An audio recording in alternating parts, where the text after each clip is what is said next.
اور ہم نے لقمان کو دانش مندی عطا فرمائی کہ اللہ تعالیٰ کا شکر کرتے رہو، اور جو شخص شکر کرے گا وہ اپنے ذاتی نفع کے لیے شکر کرتا ہے،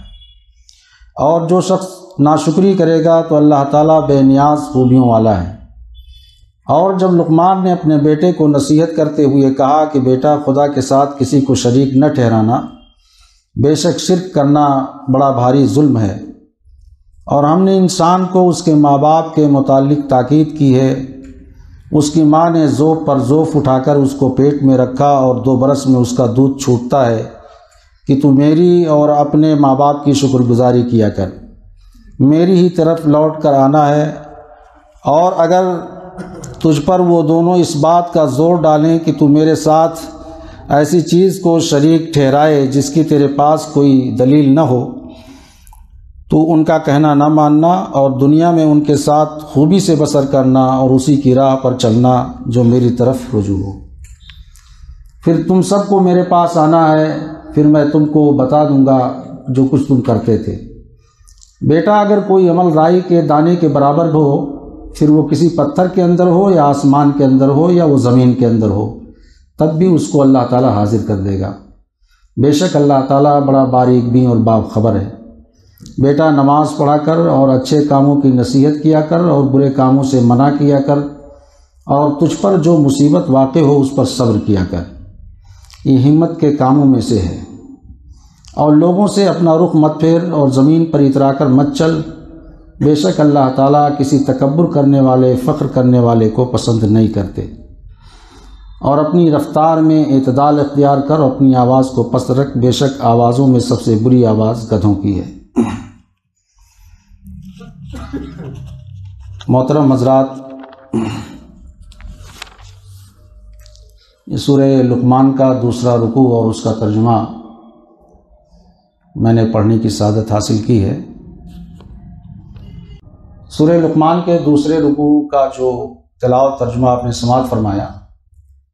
اس کی بعض آیات کی اختصار کے ساتھ اور بعض آیت پر تھوڑا سا وقت لگے گا توضیح میں اس کی وضاحت کرنے کی کوشش کروں گا۔ اور اس میں سب سے پہلے اس نیت کے ساتھ کہ اس میں جو باتیں کہی گئی ہیں اس پر اللہ تبارک و تعالیٰ پہلے خود مجھے پھر آپ سب کو بھی عمل کرنے کی توفیق عطا فرمائے۔ سورہ لقمان مکی صورتوں میں سے ہے، اور جیسا کہ ترجمے سے ہی آپ نے یہ محسوس کر لیا ہوگا پوری طرح سے کہ اس میں حضرت لقمان نے اپنے بیٹے کو کچھ بڑی اہم نصیحتیں کی تھیں، اس کا ذکر یہاں موجود ہے۔ اس پوری سورہ کا مجموعی لحاظ سے اگر آپ دیکھیں گے تو بہت ہی بہترین پیرائے میں، ایک اچھا انداز میں اللہ سبحانہ و تعالیٰ نے، جو اسی کا حق ہے، توحید، چونکہ جہاں یہ نازل ہو رہا تھا پہلے وہ پورا کفر اور شرک کا ماحول تھا، اس ماحول میں توحید ان کے ہاں غیر مانوس چیز ہو کر کے رہ گئی تھی، اور وہ اپنے شرک پر دلیلوں کو سن کر کے بھی قائم تھے بیشتر، اور قائم ہی نہیں تھے بلکہ نبی کریم صلی اللہ تعالی علیہ وسلم جن پر قرآن یہ نازل ہو رہا تھا، اور وہ صحابہ جو اس قرآن کی تلاوت کرتے تھے، اس قرآن کے ذریعے سے دعوت دیتے تھے، ان پر زندگی ان کی تنگ کی جا رہی تھی۔ دیکھیے، ضمناً ایک بات بتاتا چلوں کہ اسلام کی دعوت کا جو مین سرچشمہ ہے وہ قرآن ہے، اور ہم میں سے کوئی بھی جب اسلام کی دعوت کہیں پیش کرے تو اسے چاہیے کہ قرآن کا سب سے بڑا سہارا لے اپنی دعوت میں. قرآن کی آیات، ان کا انداز، وہ اسلوب، پھر اس میں جو تاثیر ملے گی، ہماری اپنی زبان میں وہ تاثیر نہیں پیدا ہوگی. ہماری اپنی زبان میں اگر کچھ تاثیر اس کے ذریعے پیدا ہوتی ہے تو یہ اسی کلام الہی کا اعجاز ہوتا ہے. تو ہمیں اپنی دعوت کے لیے قرآن کو بنیادی طور پر سب سے پہلے سامنے رکھنا چاہیے. یہ ضمناً میں نے اس لیے کہہ دیا ہے کہ عموماً دعوت بھی لوگ دیتے ہیں تو جب قرآن کو ایک محور اور مرکز کے طور پر اپنے سامنے نہیں رکھتے تو عموماً بہک جاتے ہیں اور دین کی دعوت کے بجائے مسلک کی طرف بلانا شروع کر دیتے ہیں. ظاہر سی بات ہے کفار و مشرکین کے لیے آج بھی شرک اور کفر کا ماحول چاروں طرف ہے، تو وہ مسلک کے ذریعے سے آپ ان کو متاثر نہیں کر سکتے. تو یہ وہ ماحول تھا کہ شدید مخالفت چل رہی تھی. بلکہ آپ سورہ لقمان پڑھیں اور سورہ عنکبوت پڑھیں، دونوں متصل، جیسے دونوں ایک دور میں نازل ہوئی. آپ خود اس کو پڑھ کے محسوس کریں گے. تھوڑا سا فرق یہ ہے کہ سورہ عنکبوت میں جو انداز ہے اس سے یہ لگتا ہے کہ طوفان بدتمیزی بہت عروج پر تھا. اس کے مقابلے میں یہاں ابھی نصیحت اور ان سب کے مواقع موجود تھے. چنانچہ پوری سورہ میں نے کہا مجموعی طور پر شرک کا، اس کی لغویت، اس کی نامعقولیت پوری طرح سے واضح کی گئی ہے. اس کے مقابلے میں توحید، اس کی حقیقت، اس کی سچائی وہ بتائی گئی ہے. اور اس کے لیے پہلے رکوع کو آپ جب پڑھیں گے تو اس میں زمین و آسمان اور پہاڑ اور ان میں جو چیزیں ہیں ان کی خلقت، ان ساری چیزوں کا تذکرہ کرتے ہوئے اور اس کے بعد کہا ہے اللہ تعالیٰ نے کہ ھذا خلق اللہ فارونی ماذا خلق اللہ من دونی. گویا اللہ کو چھوڑ کے تم جن دوسروں کو پکارتے ہو، جن دوسروں سے امیدیں وابستہ کرتے ہو، جن دوسروں سے آس لگائے ہوئے ہو، چاہے انسانوں میں سے ہوں یا تمہارے اپنے تخیلات کے مطابق فرشتے ہوں، ان کی مورتیاں خیالی مورتیاں ہوں، تصویریں ہوں، ان کو سامنے رکھ کر کے یا جس طرح سے اللہ کے سے علاوہ جن کو بھی تم بڑا مانتے ہو، بس یہ مجھے بتا دو کہ ان لوگوں نے کیا پیدا کیا ہے. یہ زمین، یہ آسمان، یہ پہاڑ اور اس میں دریا، سمندر، یہ ساری چیزیں اللہ کی تخلیق ہیں. ایک بات اور پتہ چلی، اللہ وہی ہو سکتا ہے جو خالق ہو.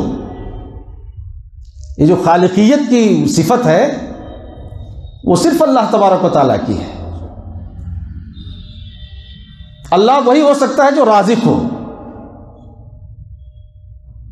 ورنہ آپ جانتے ہیں کہ اگر اللہ کے علاوہ انسان کو رازق بنا دیا جاتا تو ہر پڑوسی دوسرے پڑوسی کا حقہ پانی بند کر دیتا.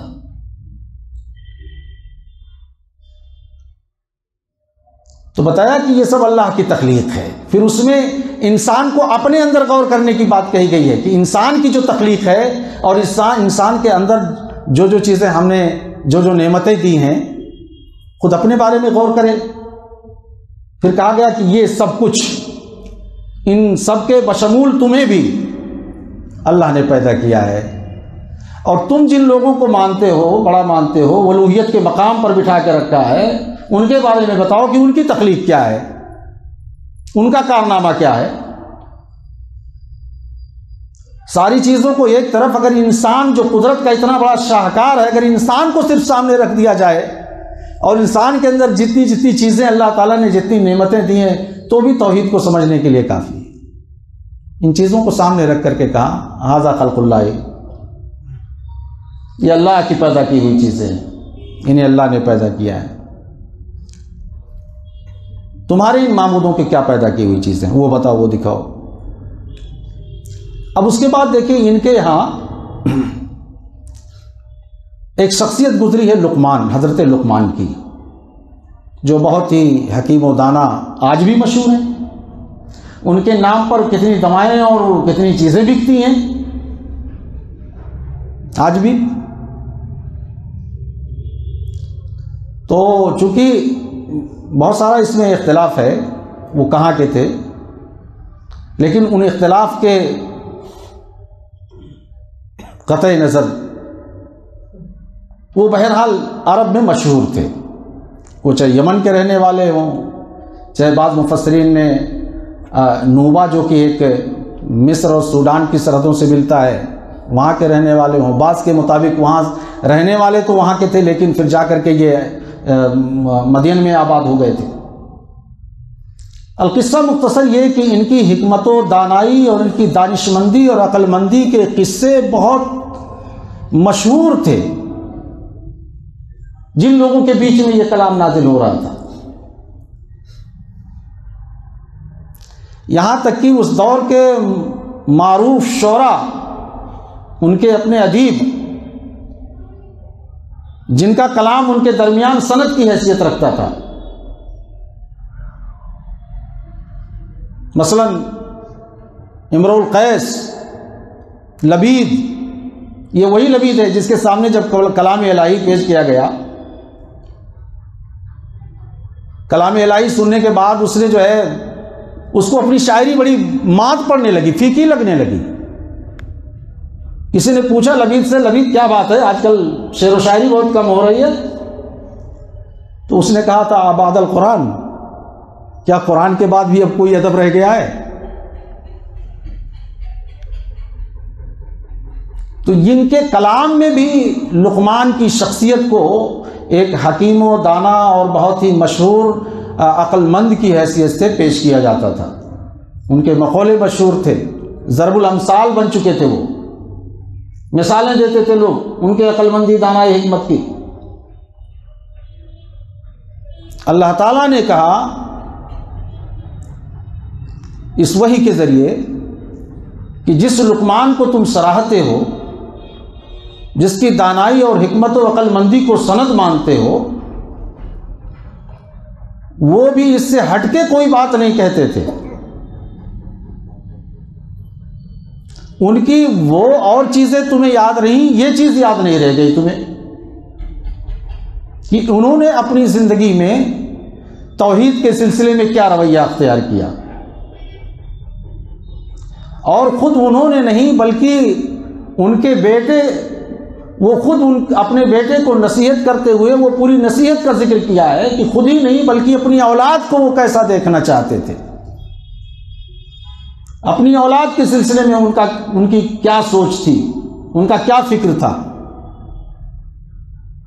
وہ یہاں پہ بیان کیا ہے دوسرے رکوع میں۔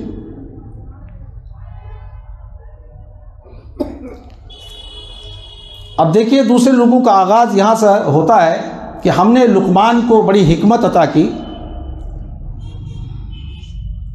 تاکہ وہ اللہ تعالیٰ کا شکر گزار بندہ بنے، اور پھر اللہ نے کہا کہ جو شکر گزاری کا جذبہ اختیار کرے گا،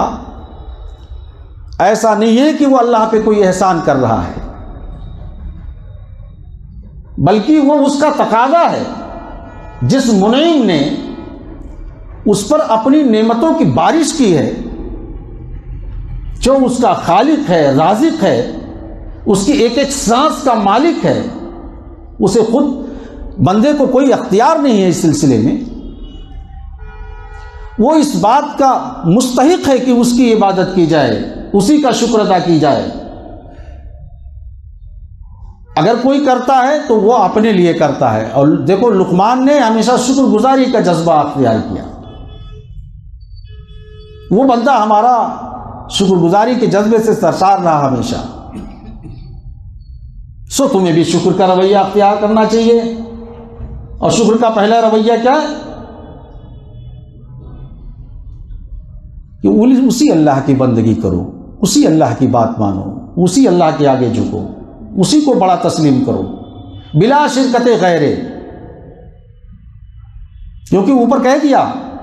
کہ یہ سب اللہ کا کارنامہ ہے، تم جن کو مانتے ہو ان کے کیا کارنامے ہیں وہ دکھا دو۔ ظاہر سی بات ہے وہ نہیں بتا سکتے تھے کوئی ایک بھی کارنامہ۔ وَمَنْ كَفَرَ فَإِنَّ اللَّهَ غَنِيٌّ حَمِيدٌ، اور اللہ کی نعمتوں کو، تمام نعمتوں کو پانے کے بعد اگر اللہ کی نہیں کوئی مانتا ہے، ناشکری کا رویہ اختیار کرتا ہے، تو اللہ تعالیٰ اپنی ذات میں آپ محمود ہے، کوئی اس کی حمد کرے نہ کرے، اس کی تعریف و توصیف کرے نہ کرے، اس کی خدائی میں رتی برابر کمی ہونے والی نہیں ہے، اور ساری دنیا مل کر بھی اس کی بندگی کریں اور ہمیشہ اس کا شکر ادا بجا لائیں تو اللہ تعالیٰ کی الوہیت میں کوئی ترقی نہیں ہے، وہ اپنے آپ میں محمود ہے، اس کی حمد ہمہ وقت جاری ہے۔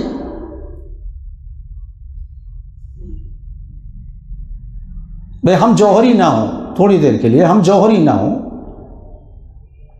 اور کوئی نقلی سونا لائے، اصلی سونا لائے تو بھی نہیں دونوں میں ہم پرکھ سکتے، لیکن جوہری ہوں گے تو ہم پرکھ کے بتا دیں گے یہ سونا ہے، اوریجنل ہے۔ لیکن کسی کے اوریجنل کہنے نہ کہنے سے سونے کی قیمت گھٹنے والی نہیں ہے۔ کوئی جان کر بھی اس کے سامنے یہ پتہ بھی چل جائے، جوہری بتا بھی دے، لیکن پھر بھی وہ مطمئن نہ ہو، تو اس کے ماننے نہ ماننے سے سونے کی قیمت پر کوئی اثر پڑنے والا نہیں ہے۔ اللہ کے سامنے کوئی مثال نہیں دی جا سکتی، لیکن بات کو آسان کرنے کے لیے کچھ مثالیں آ جاتی ہیں سامنے۔ وہ اپنی ذات میں آپ محمود ہے، اس کی کوئی حمد کرے نہ کرے کوئی فرق پڑنے والا نہیں ہے۔ اچھا، یہ دوسری آیت جو شروع ہو رہی ہے، یہ اللہ تعالیٰ نے خود اس پیراگراف سے لے کر کے آگے پوری عبارت جو ہے وہ مزید تشریح کی ہے ایک جملہ معترضہ کے طور پر، جو بیچ میں اللہ تعالیٰ نے خود اپنی طرف سے کہ لقمان یہ تھا، ایسا تھا، ایسے ایسے اپنے بیٹے کو اس نے نصیحت کی۔ اب اس میں اللہ تعالیٰ نے ایک بات یہ بتائی سب سے پہلی کہ اس وقت ایک ماحول چل رہا تھا یہ، اچھا سورہ عنکبوت میں بھی اس کا تذکرہ ہے، اور اس میں تو باقاعدہ بعض مفسرین نے حضرت سعد بن ابی وقاص رضی اللہ تعالیٰ عنہ کو پس منظر بتایا ہے اس کے نزول کا، کہ والدین یہ کہتے تھے کہ دیکھو تم یہ نبی جو کہہ رہا ہے نا، ٹھیک ہے چلو اسی نبی کے حساب سے بات مان لیتے ہیں، تمہارا نبی یہ بھی کہتا ہے کہ والدین کی فرما برداری کرو،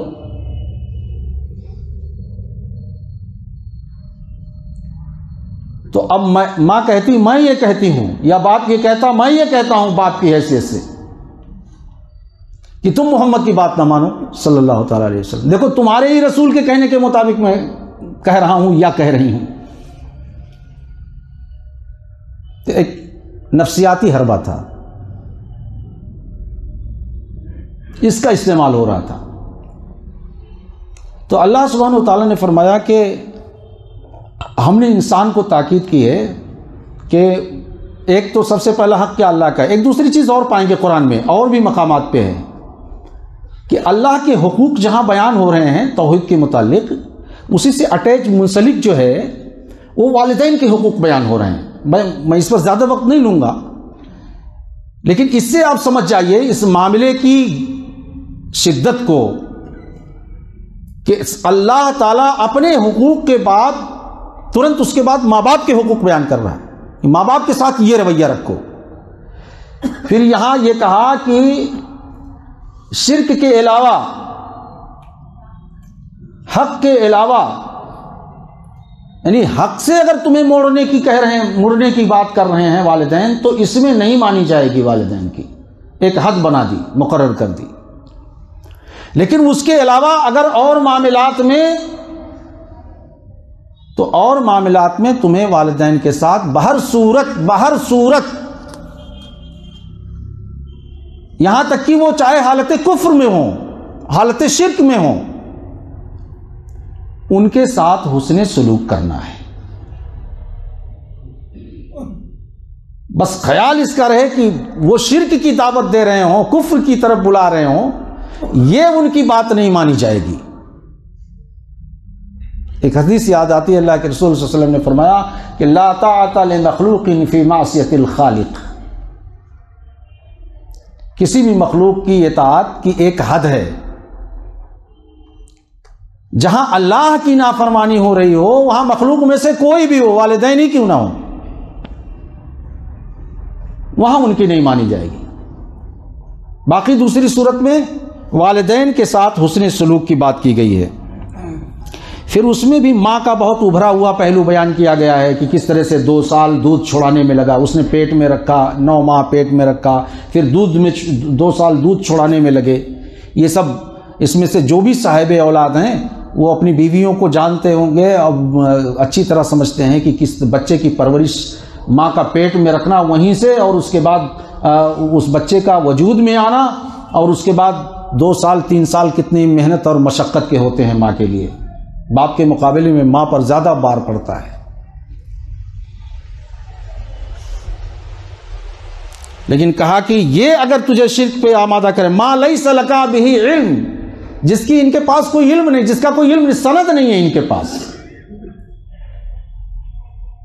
فلا تطیعہما وصاحبہما فی الدنیا معروفا، ان دونوں کے ساتھ ان کی اطاعت نہیں کرنا، ان دونوں میں کسی کی، اور ان دونوں کے ساتھ دنیا میں معروف طریقے سے پیش آنا، بھلے طریقے سے پیش آنا، اور پیروی تو تمہیں اس راستے کی کرنا ہے جو میں نے بتایا ہے، اور اگر نہیں کرتے ثم الی مرجعکم فانبئکم بما کنتم تعملون، تو چاروں ناچار ثم الی مرجعکم، تم پلٹ کے ہماری ہی طرف آؤ گے، اور اس کے بعد کا فانبئکم، وارننگ ہے اس میں، فانبئکم، ابھی یہ جو رسی آزاد کر رکھی ہے وہ بیک وقت کھینچ لے گا، فانبئکم، ہماری بھی زبان میں کہا جاتا ہے کوئی اچھا ٹھیک ہے بتاتا ہوں، میں بتاؤں گا، میں کہتے ہیں نا ہر زبان میں استعمال ہوتے ہیں اس طرح کے جملے، فانبئکم، پھر میں تمہاری اچھی طرح سے خبر لوں گا تمہارے اعمال کی بنیاد پر، بما کنتم تعملون، اس بات پر جو تم کرتے رہے ہو۔ اب اس کے بعد لقمان کی وہ نصیحت شروع ہوتی ہے جو اپنے بیٹے کو وہ کرتے ہیں، یا بنیا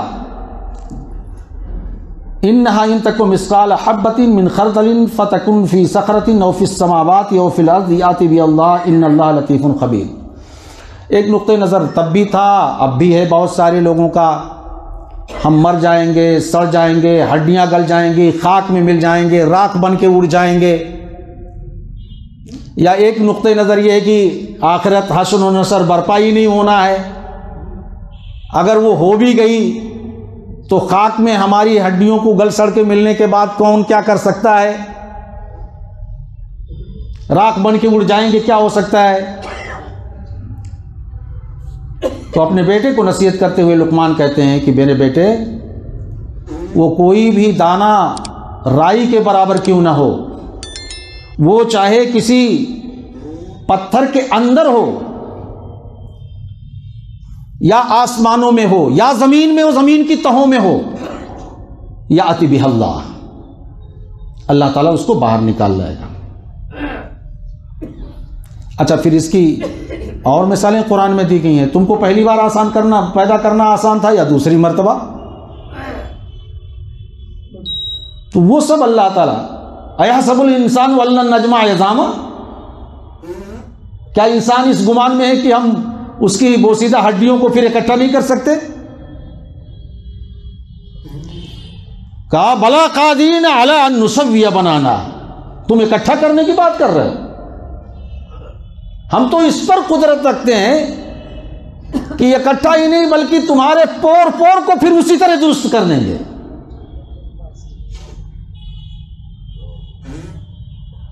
تو کہا کہیں بھی ہو، زمین کے کسی حصے میں ہو، زمین کی تہ میں ہو، تحت الثری میں ہو، آسمانوں میں ہو، آسمان و زمین کے بیچ کہیں بھی ہو، یأتی بہ اللہ، اللہ تعالیٰ اس کو باہر نکال لائے گا۔ ان اللہ لطیف خبیر، اللہ تعالیٰ بہت باریک بین، جیسے آپ دیکھیں ہماری آنکھیں بہت ساری چیزیں جو ہے نا یہاں تک کہ حشرات الارض ہمارے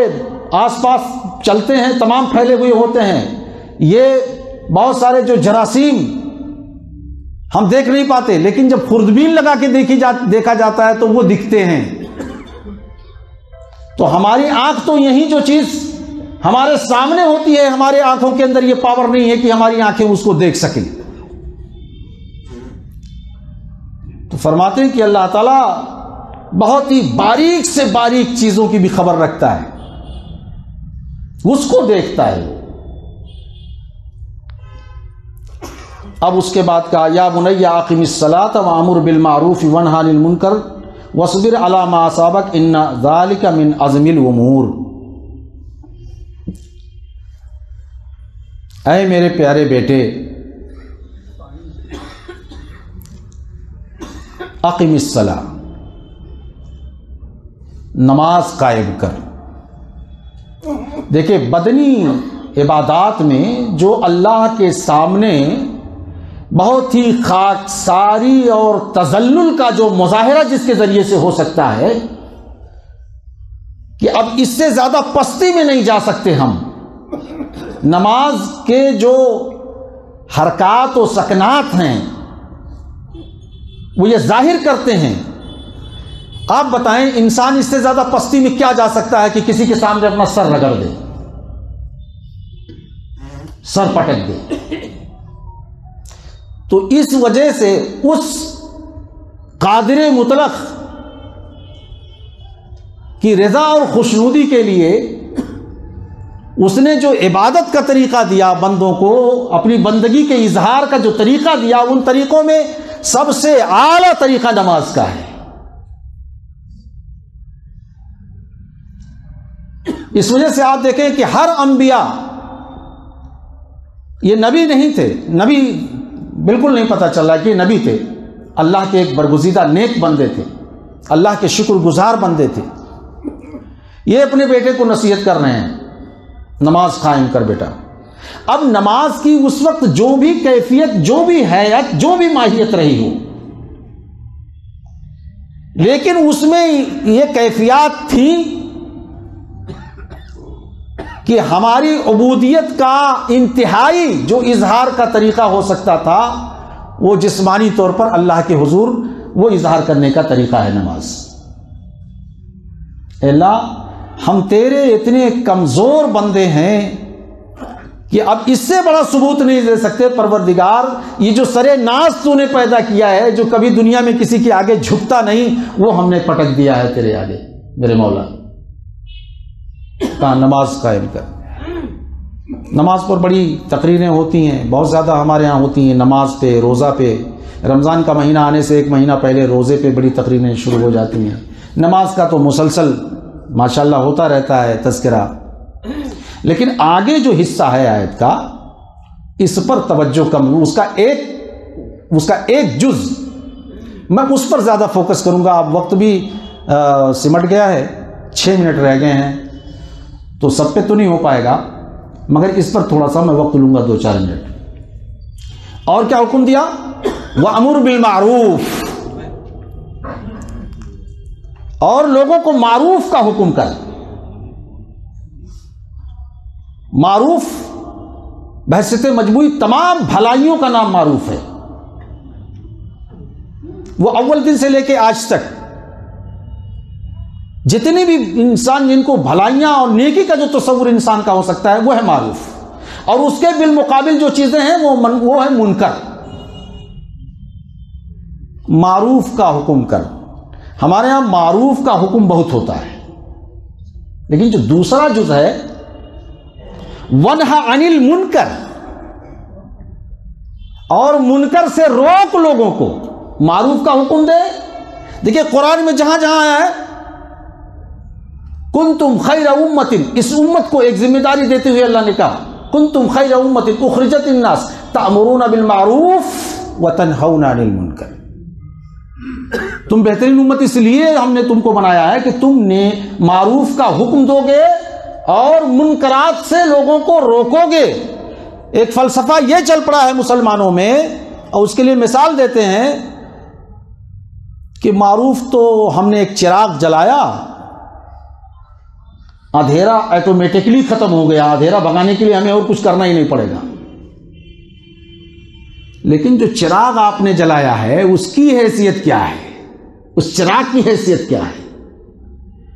ایک لائٹ وہ ہوتی ہے کہ آپ ہماری آنکھوں پہ پڑ جائے تو آنکھیں چدھیا جاتی ہیں، اتنی تیز ہوتی ہے۔ ایک لائٹ ہم یہ جلاتے ہیں کہ یہاں تو اجالا ہے مگر آس پاس اندھیرا ہے، اس کونے اندھیرا، اس کونے اندھیرا، اس کونے اندھیرا۔ اصل میں دوسرا جو ہے ونہا عن المنکر، اس کے سلسلے میں تو بڑی معروف حدیث ہے۔ نبی رحمت صلی اللہ علیہ وسلم فرماتے، ارشاد فرماتے، من رأى منکم منکرا فلیغیرہ بیدہ، یہ ہے منکر سے روکنا۔